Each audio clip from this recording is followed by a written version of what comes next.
un fantastique outil qui est sorti en français il y a quelques semaines, qui permet un truc formidable, c'est de créer des podcasts à base de fichiers PDF ou de gros textes, de vous donner un podcast à deux voix assez dynamique, et ce qui peut être très pratique si vous avez des documents que vous n'avez pas le temps de lire, mais vous avez des déplacements de prévus en voiture ou quelque chose en train, vous avez votre petit podcast, c'est quelque chose de formidable. Ça s'appelle Notebook LM, c'est un outil Google qui donne des résultats assez bluffants. Je vous montre un exemple tout de suite.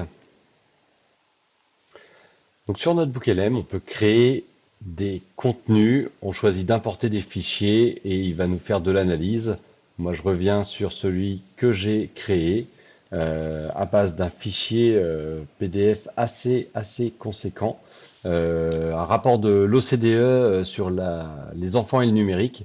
Donc, il existe une version simplifiée en français de 36 pages, mais si on veut le document complet, on a 176 pages de documentation assez dense, assez complexe et en anglais. Donc moi je parle anglais, je sais lire l'anglais, mais ça m'aurait pris un temps fou et j'aurais pas réussi à faire tout ça.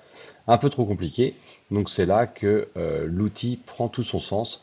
On a même accès à une carte mentale si on veut, avec des petites informations découpées, des choses comme ça. Bon ça peut être utile, mais ce qui nous intéresse vraiment, c'est la génération du résumé audio pour écouter tout ça. Donc je vais mettre ce résumé audio. Alors moi je l'ai déjà généré, je l'ai déjà fait, je vous ai épargné ça, hein, ça prend 4-5 minutes, hein, la gestion, la création de ce podcast, le temps de se faire un petit café, et puis après bah, vous exportez ça sur un téléphone, un drive ou quelque chose comme ça, enfin pour pouvoir l'écouter à tout moment. Je vous fais écouter un petit peu ce que ça donne, hein, une petite aperçu du résultat. Bienvenue. Aujourd'hui, on se penche sur un sujet omniprésent, les enfants et le numérique. On va explorer ça avec un rapport tout frais de l'OCDE. Oui, bonjour. Un sujet crucial.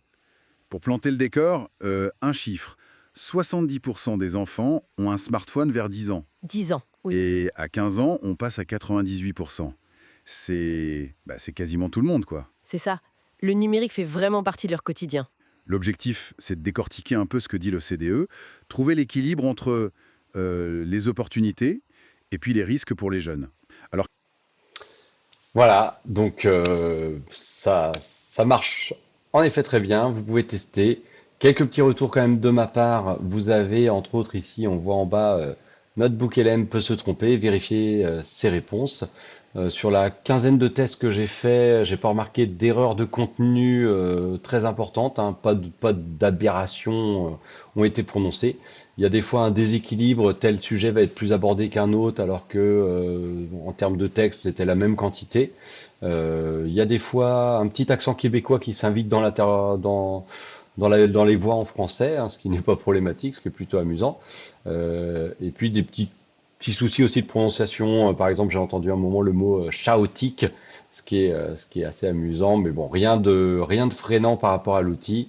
Euh, Testez-le, n'hésitez pas. Vous avez le droit de faire 4 ou 5 fichiers par jour, je crois, sur une version gratuite de Google. Il y a des fonctionnalités pro aussi pour aller plus loin, mais rien que l'outil de base déjà, je pense, peut pour certains faire gagner beaucoup de temps.